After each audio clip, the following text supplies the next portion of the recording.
Hello everyone, मैं हूँ doctor Saranjit Kaur from doctor Saran's homeopathic healing. आज फिर से एक और रेमेडी लेकर आई हूँ for homeopaths for easy learning and for the layman. एक बार फिर से मैं ये कहूँगी, please don't take any homeopathic remedy on your own, because हर एक के लिए अलग अलग रेमेडी होती है according to your constitution, according to individualization हर एक रेमेडी चेंज हो जाती है।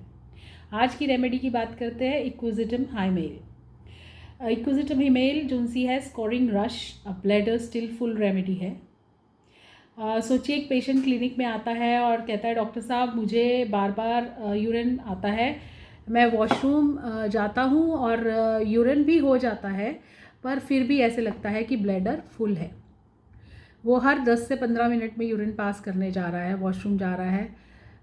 एक तो ये सिम्टम हो गया। दूसरा, अगर आके पेशेंट कहे कि हमारे बच्चों को बेड वेटिंग की प्रॉब्लम है, या एल्डरली लेडी आके बोले कि मेरा यूरिन कंट्रोल नहीं हो रहा है। प्रेग्नेंट वीमेन में बर्निंग एंड डायसूरिया की प्रॉब्लम है। यूरिन कभी क्लियर वाटरी, कभी म्यूकस डिपॉजिट के साथ होता है।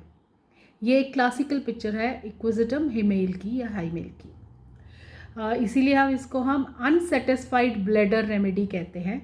ब्लैडर एम्प्टी होने के बाद भी अगर पेशेंट को लगे कि अभी यूरिन बाकी है, तो हम लोग इक्विजिटम के बारे में सोच सकते हैं। इसका सोर्स, ये प्लांट सोर्स है, इसका बॉटनिकल नेम इक्विजिटम हाइमेल है। फैमिली इक्विसिटेसिया को बिलोंग करता है। कॉमन नेम स्कोरिंग रश या हॉर्स टेल है। ये प्लांट जो सा है डैम्प और वेट सॉइल में ग्रो करता है, यूरोप, नॉर्थ अमेरिका जगह पर, ऐसी जगह पर। इसकी स्टेम में सिलीशिया जो सा है वो बहुत रिच होता है, बहुत भरपूर मात्रा में सिलीशिया पाया जाता है। इसलिए पुराने टाइम में या पुराने ज़माने में इसे मेटल पॉलिश या यूटेंसिल्स क्लीन करने के लिए भी यूज़ किया जाता था, इसलिए इसका नाम पड़ा था स्कोरिंग रश। होम्योपैथी में फ्रेश एरियल प्लांट से मदर टिंचर बनाया जाता है और फिर ये रेमेडी हमें मिलती है। अब इसका जो है, अगर हम इसका बारे में निमोनिक्स के बारे में पढ़ें इसके, तो हम लोग निमोनिक्स इक्विजिटम के लेंगे। जैसे एम्प्टी करो फिर भी फुल, यानी यूरिन पास हो रहा है और फिर भी ब्लैडर जो सा है वो डिस्टेंडेड फील होता है, फुल फील होता है। जैसे वाटर टैंक का वाल्व ख़राब हो और टैंक खाली भी हो रहा है, लेकिन इंडिकेटर स्टिल उसको फुल शो करता है। तो इक्विजिटम के हम लोग निमोनिक्स के बारे में बात करते हैं। ई इज़ फॉर एन्यूरिसिस, यानी बेड वेटिंग इन चिल्ड्रन। जैसे एग्जाम्पल, 8 साल के बच्चे रात को बेड वेटिंग करता है, कोई इन्फेक्शन नहीं है, कोई पैथोलॉजी नहीं है, but bar bar urine pass हो रहा है, सिर्फ हैप्चुअल एन्यूरिसिस है। ड्रीम भी आती है, क्राउड या लोगों के ऐसे ड्रीम्स आते हैं, तो हमें इक्विजिटम सोचनी चाहिए। फिर क्यू इज़ क्वांटिटी नॉर्मल या लार्ज, एक्सेसिव क्वांटिटी रहेगी इसकी या नॉर्मल रहेगी। यूरिन क्वांटिटी कैंथारिस जैसी ड्रॉप में नहीं होता है। पेशेंट कहे यूरिन अच्छी क्वांटिटी में आता है पर रिलीफ नहीं मिलता है। यू इज़ फॉर अर्जेंट, अर्ज जो सी है वो कांस्टेंट है। अर्जेस कांस्टेंट, यूरिनेशन का जो अर्ज है वो बहुत फ्रीक्वेंट रहेगा पेशेंट में।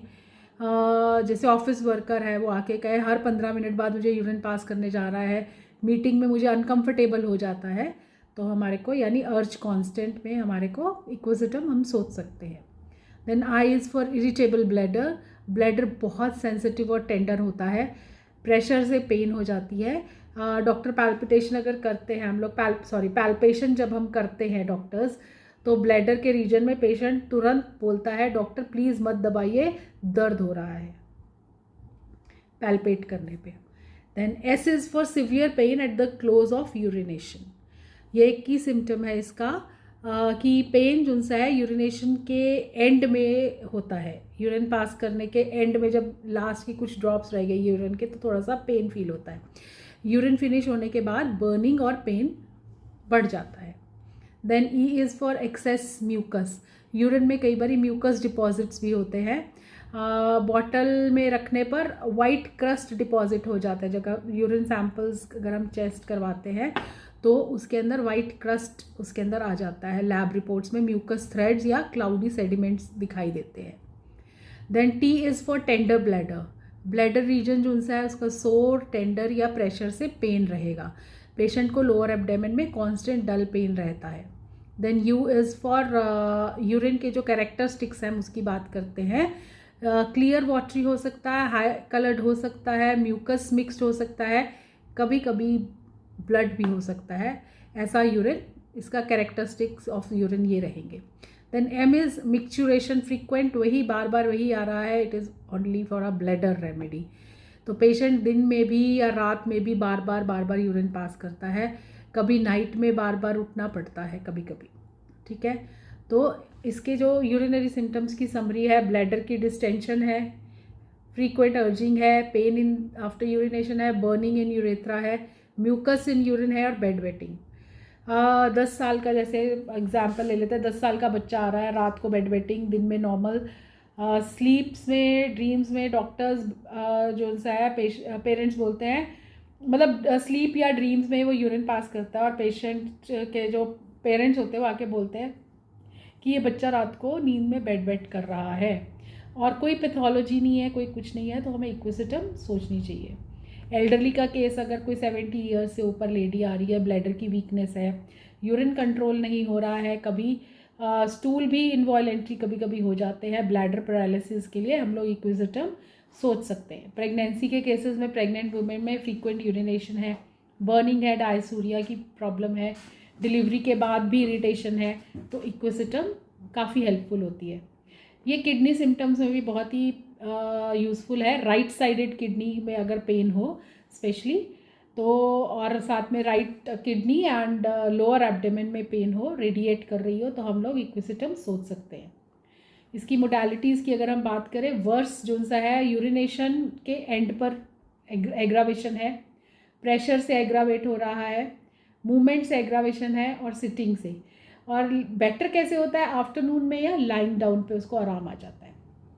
तो क्लिनिकल यूजेस में कहाँ यूज़ होती है, cystitis, dysuria, enuresis, haematuria, gonorrhoea, gleet, urinary gravel and dropsy के केसेस में। अब हम इसका अगर कंपैरिजन की बात करें, कैंथारिस जो सी है, इन दोनों में, कैंथारिस और इक्विसिटम में, बोथ हैव यूरिनेशन, बर्निंग और फ्रीक्वेंट अर्जेस हैं।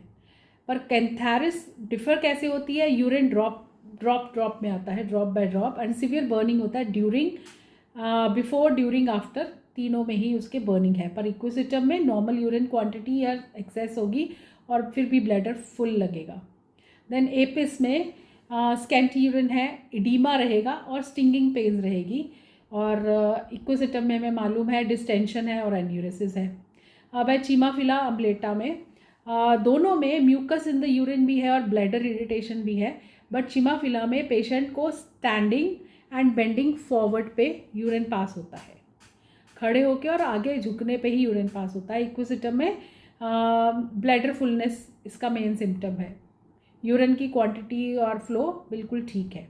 देन हाइड्रेंजिया में किडनी स्टोन्स और ग्रेवल पेन उसकी वजह से है। इक्विसिटम में ब्लैडर इरिटेशन की वजह से पेन है और एन्यूरिसिस है। तो अब इसका फाइनल हमें क्या याद रखना है, यूरिन हो गया है पर फिर भी ब्लैडर अगर फुल है तो हमें इमीडिएटली इक्विसिटम सोचनी चाहिए। ये थी हमारी equisetum remedy, very good for urination की जो प्रॉब्लम रहती है, बेड वेटिंग की, डायसूरिया की, प्रेगनेंसी या लेट एज, मतलब ओल्ड एज में बहुत अच्छी रेमेडी है। आई होप आपको इजीली समझ आई हो। Thank you from my side, I am doctor Saranjit Kaur. Bye for now.